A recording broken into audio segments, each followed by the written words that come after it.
YouTube world. I am Kylo Ren, and I'm giving you my top 10 favorite Star Wars characters. Darth Vader, Darth Vader, Darth Vader, Darth Vader, Darth Vader, Darth Vader, Darth Vader, Darth Vader, Darth Vader, and a Porg. Those are my top 10 favorite characters in Star Wars. End of video. Okay, honestly, I can't even breathe. I can't even breathe in this thing. Why do I even need it? Why exactly do I need to wear this thing? It's a little more ridiculous when I'm wearing it.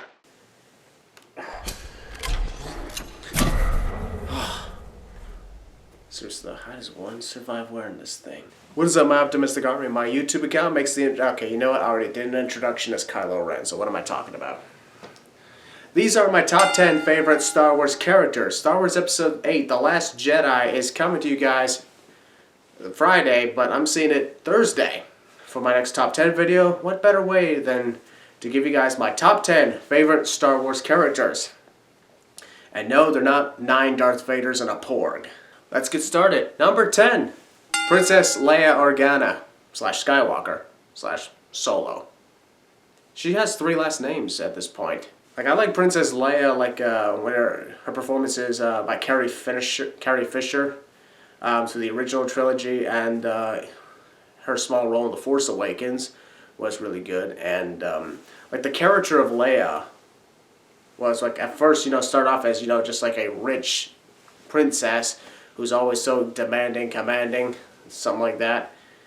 In other words, she was just a bitch when she first started out. But then as time went on, she got a relationship with Han Solo and became one of the heroes of the rebellion against the Empire. And it was like the way her character was portrayed, whether it was in combat or whether she was constantly arguing with Han or kissing her brother.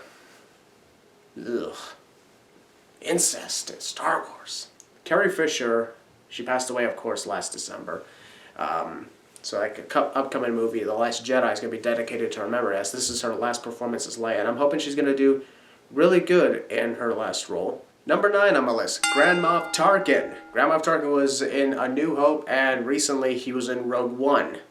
It's like Peter Cushing in 1977 portrayed Grand Moff Tarkin.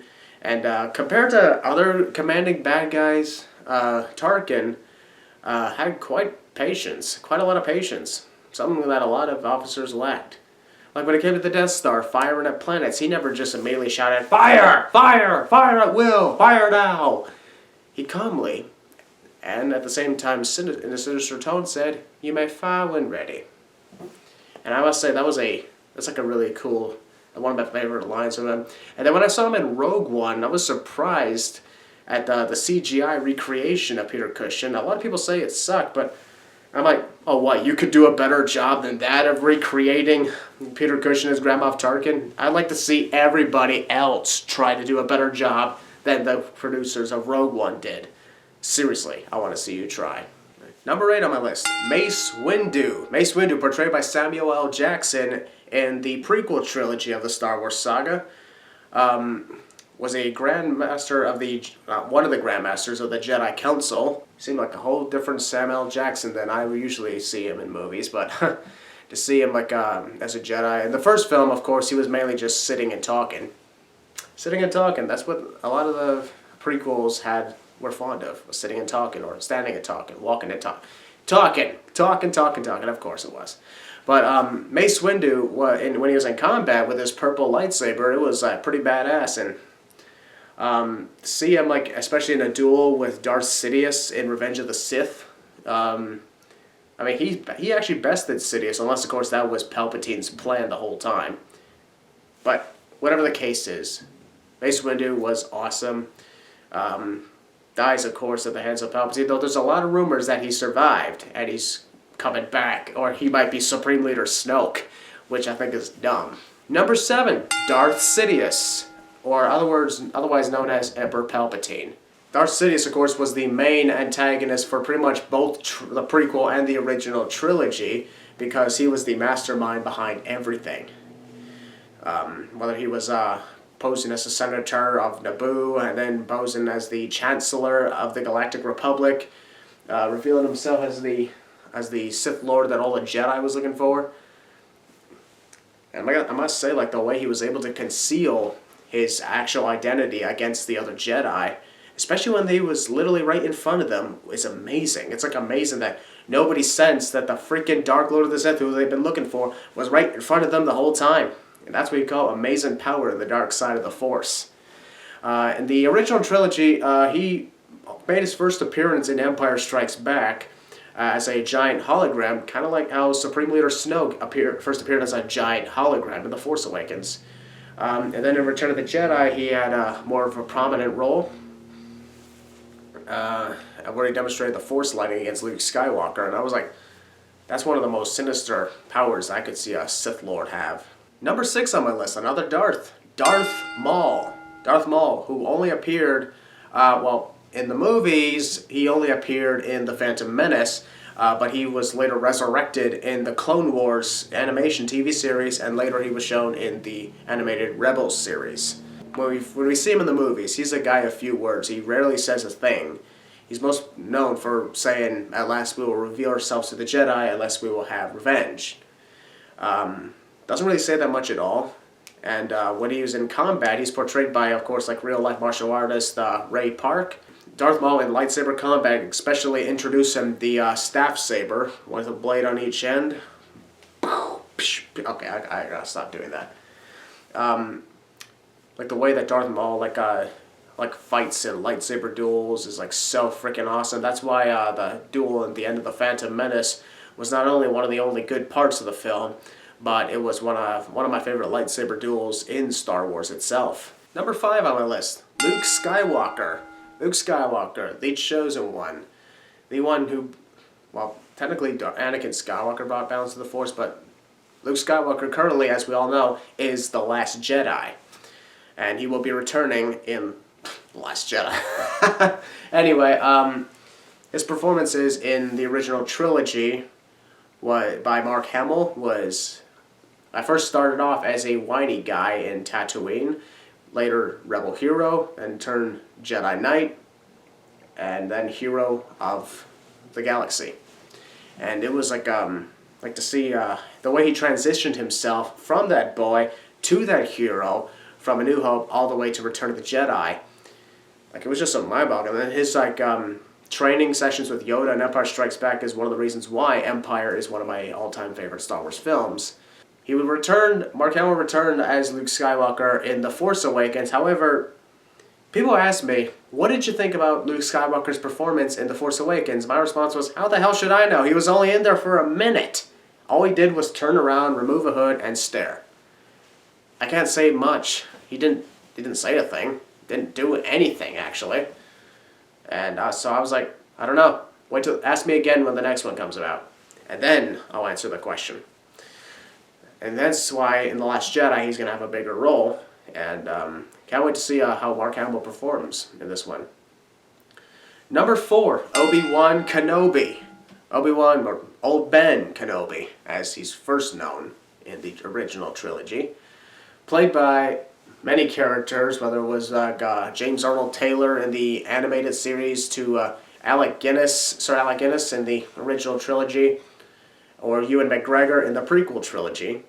Obi-Wan Kenobi is, of course, one of the most legendary Jedi out there.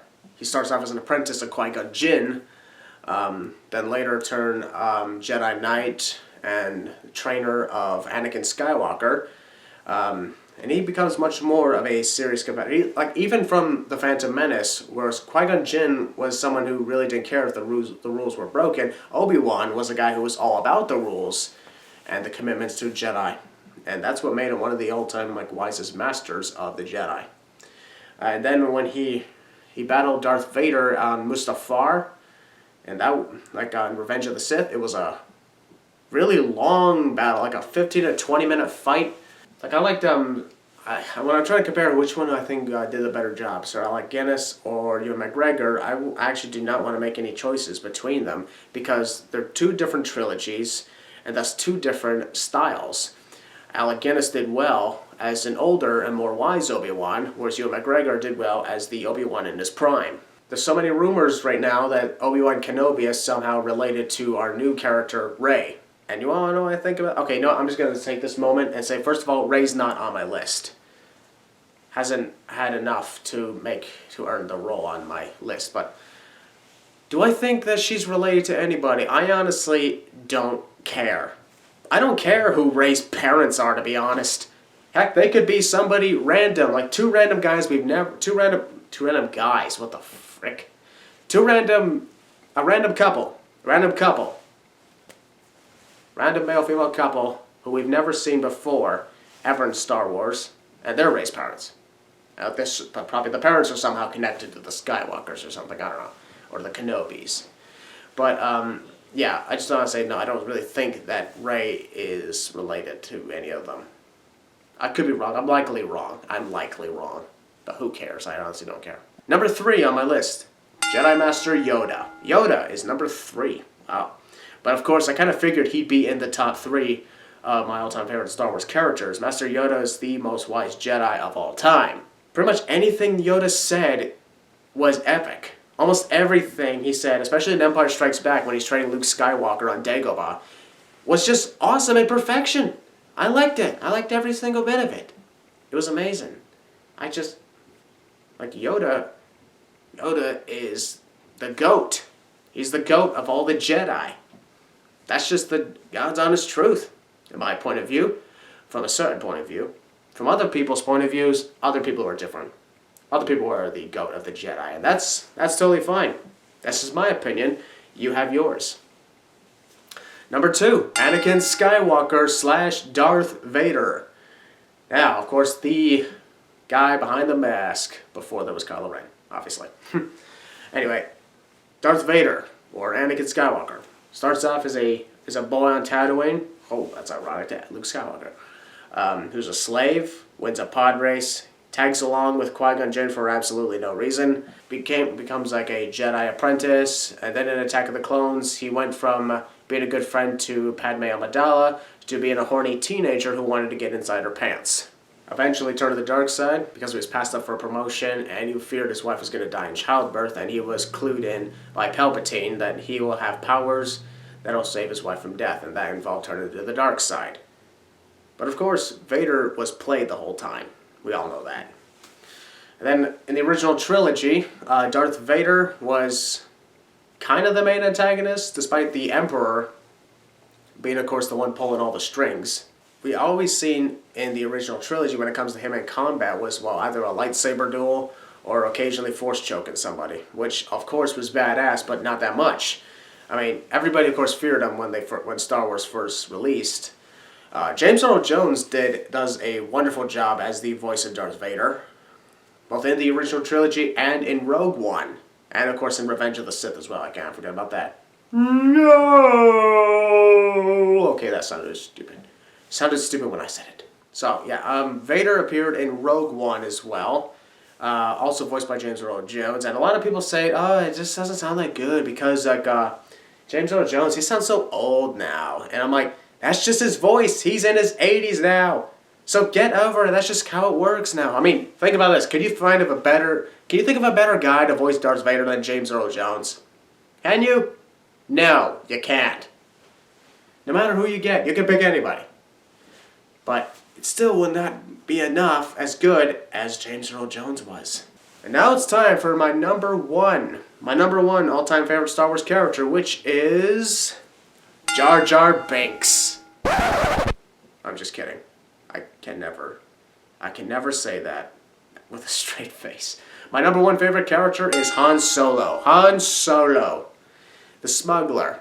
Turned accidental hero. Turned guy who's after the princess, who's actually flirting with the princess in a way that was not creepy, not too creepy compared to Anakin Skywalker. And then went from that to being the father of Kylo Ren, then went back to being a smuggler after Kylo Ren went to the dark side, and then he dies. Yep. Oh yeah, to those who have not seen The Force Awakens, spoiler alert? Now, who am I kidding? Everybody who's about to see The Last Jedi, who's interested in this video, has seen The Force Awakens, and so they already know. Kylo Ren kills Han Solo. Everybody knew that for 2 years now. And once, of course, we saw Han Solo die in The Force Awakens, that's the point where we were like, oh, I think I know why Harrison agreed to reprise the role. Because, of course, he wanted Han to die in Return of the Jedi. Never happened. George Lucas went against it. J.J. Abrams approved of it. Han Solo was a guy who was always in debt with everybody, getting into countless trouble with everyone. And it's just how things were. But it was really good seeing the relationship he got with Princess Leia. And also the friendship he made with Luke. And to see him as an older guy in the future, he did really good for a guy his age. Goes to show that Han is still getting in trouble up until he dies. Okay, this is my real opinion. I don't believe Kylo Ren actually killed Han Solo. I believe Han Solo killed himself.